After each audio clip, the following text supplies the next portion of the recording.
Okay, guys, part 10. So, when I find out about what is going on with my health, I sit on that information for 2, maybe 3 days. At this point, we had already started going to therapy together. Let me back up a little bit.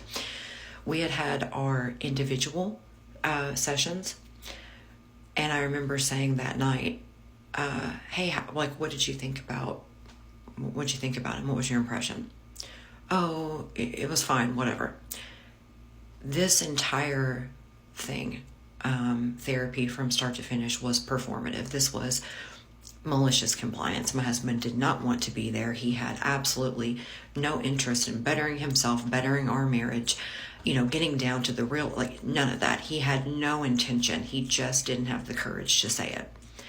So I honestly think that had these 2 things not happened, 1, the stuff with my health, and 2, me basically forcing him to go to marriage therapy, had those 2 things not happen, and he could have continued to gaslight, manipulate, make excuses, and cheat in private, I would still be the love of his life, and we would still be married to this day. So, we still are, but you know what I mean? We'd still be together. So, we've had 1 session together. So 1 session separately, 1 session together. I find out what's going on. I'm devastated. Because there's a lot of, I have more questions than answers. I take 2 days, maybe 3. I tell my mom, and she says, are you going to tell the boys? And I said, I don't know, especially because I don't have all the answers yet.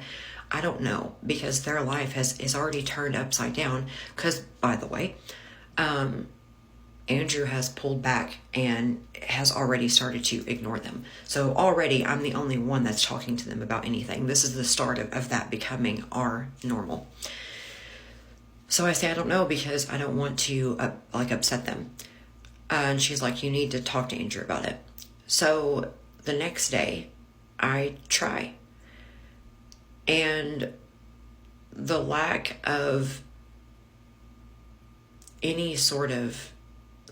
response from him not only will be something that I never forget, but it definitely, that was the eye-opener for me, that things were about to come crashing down. I tried really, really hard to give that man, I try really hard to give that man the grace that he didn't deserve. I told myself any and everything. He doesn't deal with things the same way you do. You've had 2 days to sit on this. Maybe he just needs time. But one of the things that I thought was fundamentally true about my husband was that no matter what was going on, all these, and I think at the time, these small insignificant things that we're bickering about, this is really important. And when there's something really important going on, my husband will jump right in there. What I don't think about until later is that all over the past, the decades, the only person who's ever been in any type of health crisis has been my husband. It's never been me. So this is the first time that my husband would have to pour into me the way that I have poured into him over the years. And his initial response is no response at all. And that sticks in my gut. And I remember the one thing I said to him was, because that just rocked my whole world. I didn't know what he was going to do. I wasn't it would have been lovely, of course, if he would have scooped me up into a hug and said, I love you, we're going to get through this, don't worry, I'm here for you, because I'd always been there for him. My husband has had probably 10 surgeries over the past decade. For 2 years, the only thing we ever talked about was this man's back, right up until surgery. And then afterwards, I mean, I expected to get what I had given. And even though he didn't scoop me up into a hug, even though he didn't give me the reassurance that I desperately needed, again, I was like, well, he doesn't deal with things the way that I do. So let's, give him some time. But I remember the one thing I asked was, I can't remember if that was the first day, but I had been sleeping on the couch for about a month. I moved downstairs, and I said something like, what I wanted was to lay in my bed in private and cry, because I've been sitting on this for 2 days. Your lack of response has triggered my waterworks. I just want to cry and cry and cry. I want to do that in private. So I didn't say all of that. I just said, can you go downstairs, please? I've been downstairs for a few weeks. I would like to be up here, by myself for a couple days. What I wanted was to shut the door, shut the world out, and just cry.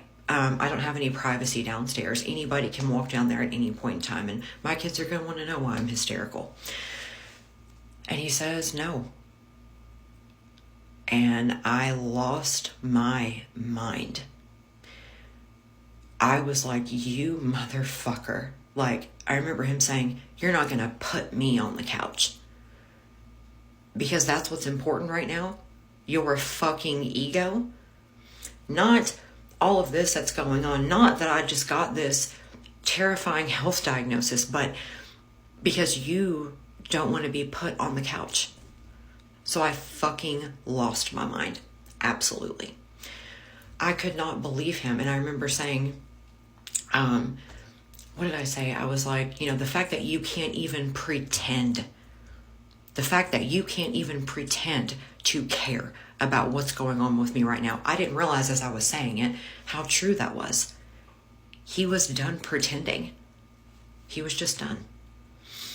So after I throw a huge fit where I'm literally throwing things and screaming because I cannot fucking believe this man, he ends up going downstairs, begrudgingly.